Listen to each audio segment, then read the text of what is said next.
Bismillahirrahmanirrahim. Assalamualaikum warahmatullahi wabarakatuh.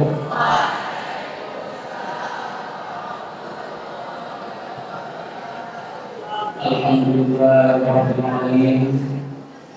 Nahmaduhu wa nasta'inuhu wa nastaghfiruh. Wa na'udzu billahi min shururi anfusina wa min sayyiati a'malina. May yahdihillahu fala mudilla lahu wa may yudlil fala hadiya lahu. Asyhadu an la ilaha illallah wahdahu la syarika lahu wa asyhadu anna Muhammadan abduhu wa rasuluh. Allahumma shalli wa sallim wa barik ala sayyidina Muhammad wa ala alihi wa sahbihi ajma'in. Qala Rabbuna fil Qur'anil Karim, a'udzu billahi minasyaitonir rajim. Bismillahirrahmanirrahim. Yas'alunaka 'anil anfal, qulil anfalu lillahi war rasul. Fattaqullaha wa aslihu dzata bainakum wa atii'ullaha wa rasulahu in kuntum mu'minin. Shadaqallahul 'azim. Dan sekali puji dan syukur kita kepada Allah Subhanahu wa taala atas segala limpahan nikmat dan rahmat yang senantiasa Allah tujukan kepada kita semuanya. Allah berikan nikmat kepada kita berada di bulan yang penuh berkah ini, bulan Ramadan. Maka kita mampu untuk menggunakan kesempatan ini untuk terus menjadi hamba yang bersyukur kepada Allah Subhanahu wa taala agar Allah tambah dari nikmat-nikmat yang lain insyaallah. Amin ya rabbal alamin. Salam salam kepada Rasulullah sallallahu alaihi wasallam. Manusia yang paling mulia dan bahagia. Oleh karenanya dan seyogyanya kita terus menanyakan kehidupan Rasulullah SAW untuk mendapatkan kebahagiaan dunia dan akhirat, dan terus kita terus dalam untuk mendapatkan salawat kepada Rasulullah. Allahumma shalli ala sayyidina Muhammad wa ala alihi wa sahbihi ajma'in. Yang kami muliakan guru-guru kami sekalian, ustaz dan ustazah, wali amal, terutama putri dan yang kami banggakan, para murid dari Muhammad kelas 5 dan kelas 2 yang menjadi bagian daripada jemaah di tahun ini. Alhamdulillah, bulan Ramadan, kewajiban puasa di bulan Ramadan itu diwajibkan pada tahun ke-2 Hijriah. Ya, pelaksanaan puasa itu diwajibkan di tahun ke-2 Hijriah. Artinya, kaum muslimin itu orang sahabat harus menunggu selama 15 tahun untuk mendapatkan seruan Allah. Ya ayyuhalladzina amanu kutiba 'alaikumusiyam kama kutiba 'alal ladzina min qablikum la'allakum tattaqun. Ya, 13 tahun Rasulullah berdakwah di Mekah dengan berbagai macam siksaan. Ada namanya pemberontakan selama 3 tahun, kemudian juga ada hijrah ke Habsyah, ya, ada pergi ke Taif dan seterusnya. Al-Muslim 13 tahun berada di Mekah, kemudian hijrah ke Madinah. Tahun kedua baru di adanya kewajiban syariat puasa. Artinya harus menunggu 15 tahun. Dan makna di sini, puasa ini bukan ibadah yang jelek-jelek. Puasa ini adalah ibadah yang luar biasa, di mana para sahabat harus menunggu selama 15 tahun untuk mendapatkan kenikmatan berada di bulan Ramadan ini, untuk mendapatkan yaitu kesempatan untuk menjadi lalatul tattaqun, menjadi orang-orang yang bertakwa. Oleh karenanya banyak sekali, ya, anak-anak kami, banyak sekali kejadian-kejadian besar yang terjadi di bulan Ramadan, terutama sekali begitu diwajibkannya syariat puasa di tahun ke-2 itu, di tahun yang sama itu terjadi yang namanya Ghazwatul Badar atau perang Badar. Itu terjadi di tahun 2 juga bersamaan di bulan Ramadan, dan tepatnya terjadi di 17 Ramadan. Ya. Awalnya kita ingin Melihat kembali bagaimana singkatnya daripada pertemuan tadi. Awalnya kaum muslimin itu ingin menuntut hak mereka yang telah diambil oleh kafir Quraisy, harta-harta mereka. Ketika kaum muslimin hijrah ke Madinah, tidak ada satupun harta yang dibawa oleh kaum muslimin, yaitu orang-orang Quraisy. Ya, makanya Abdurrahman bin Auf itu 0%, nggak ada harta sama sekali ketika berada di Madinah.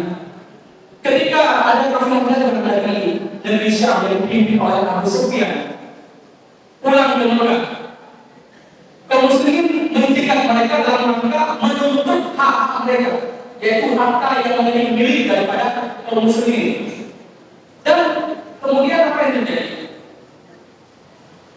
Ada kaum muslimin yang sebanyak sekitar 313, ada yang datang 314 orang yang pergi, yang tidak ada persiapan perang sama sekali.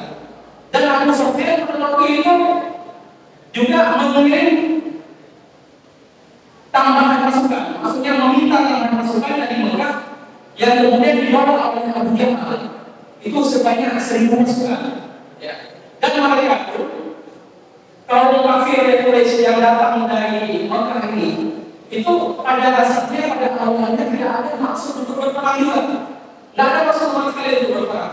Ya, dengan berbagai macam kabilah Quraisy dan sekitarnya yang pergi, mereka semata-mata pergi ke Badar itu adalah untuk mengamankan aset harta mereka yang ingin dicegat oleh kaum muslimin. Tetapi di tengah jalan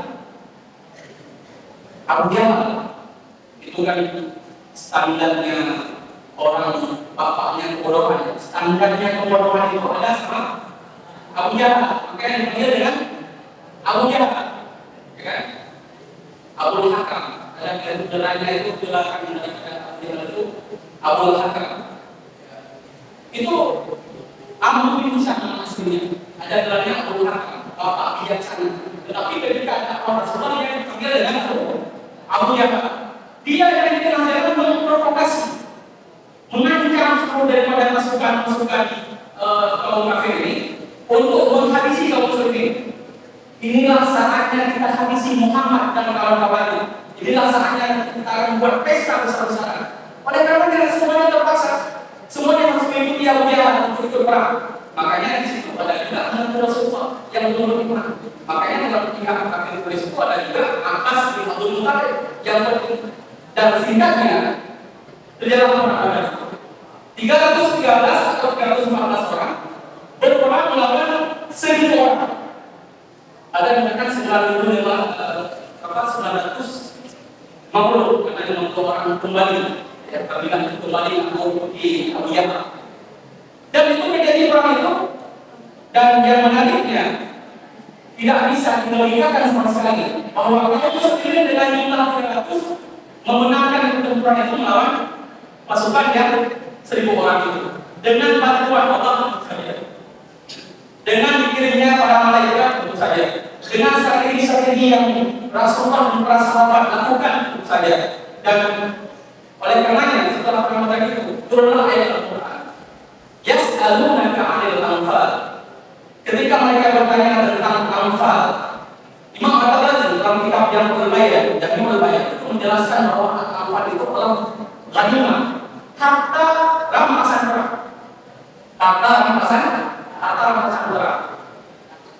Waktu itu hampir saja kaum muslim itu hampir berkelahi setelah memenangkan pertempuran. Hampir berkelahi untuk memperebutkan harta rampasan perang. Pelajaran pertama daripada pertempuran ini adalah bahwa kita, siapapun kaum muslimin, itu jangan dalam hidup kita itu dikuasai oleh dunia. Jangan dikuasai oleh harta. Kalau bangsa kita di sini daya jangan dikuasai oleh berbagai macam kelalaian. Kalau di luar sana, ya kawan-kawan kita, jangan kita itu dilalaikan oleh gadget, melalaikan kita untuk beribadah kepada Allah Subhanahu Wa Taala, melalaikan kita daripada salat tarawih, melalaikan kita daripada salat isya, salat berjamaah, ya. Karena itu bisa membuat kita itu dari kemenangan menjadi kekalahan. Padahal kaum muslimin sudah mendapatkan kemenangan, tapi pada akhirnya apa yang terjadi? Hampir berkelahi. Para sahabat hampir berkelahi. dan mendapatkan nasihat Allah Subhanahu wa taala, "Qul amanu billahi wa rasul." Katakanlah bahwa harta rampasan orang itu milik Allah dan Rasulnya. Oleh karenanya, pelajaran pertama pada hari ini adalah jangan hidup kita itu dikuasai oleh dunia. Ya. Fokus untuk belajar, fokus untuk apa yang menjadi target kalian, apa yang menjadi kewajiban kita sebagai hamba Allah. Dulu kami di kelas 1 Sanawiyah tahun 2001 setelah meninggal. Itu kami ada Ustaz tegas sekali, kami ada beri jaket alamatur. Ya, ada tulisan di belakang itu min guna ada, apa artinya min guna? Dan sini kita mulai dari mana? Dari gaya pengalaman. Min guna ada. Dan Ustaz tegas sekali di jaket kami di belakang itu ada gambar, ada tangan memegang dunia. Jadi jangan letakkan dunia itu di dalam hati kita, tapi bagaimana kita bisa menggenggam dunia, bisa menguasai dunia. Kita bisa menguasai dunia, bisa mengatur waktu dengan baik dalam rangka ibadah kepada Allah Subhanahu wa taala. Pelajaran pertama adalah pelajaran kedua adalah ketaatan kepada Allah Subhanahu wa taala dan rasulnya. Arti Allah wa Rasulullah untuk mukminin. Ahli perang Badar, para sahabat-sahabat ahli perang Badar itu taat sekali kepada Allah dan Rasulnya. Ketika Rasulullah mengajak orang, ada seorang sahabat namanya Sayyidina Miqdad. Ayo wahai Miqdad, kita berperang. Maka Sayyidina Miqdad mengatakan apa? Kami ya Rasulullah tidak akan pernah mengatakan seperti Bani Israel mengatakan kepada Nabi Musa alaihissalam. Apa yang dikatakan kepada Nabi Israel kepada Nabi Musa? Izhab anta wa rabbuka faqatila wa nahnu hahuna qa'idun. Pergilah engkau wahai Musa bersama Tuhanmu, biarkan kami duduk saja di sini. Itu berkata daripada Bani Israel. Kami tidak mengatakan seperti itu wahai Rasulullah. Kami akan mengatakan bahwa kami akan berperang bersamamu ya Rasulullah. Ketaatan kepada Allah dan Rasulnya. Oleh karenanya kita di sini ya akan menjadi sukses dimulai dari yang kecil sampai yang besar, dimulai daripada taat pada aturan yang telah dibuat di daerah Allah. Ya. Taat pada aturan.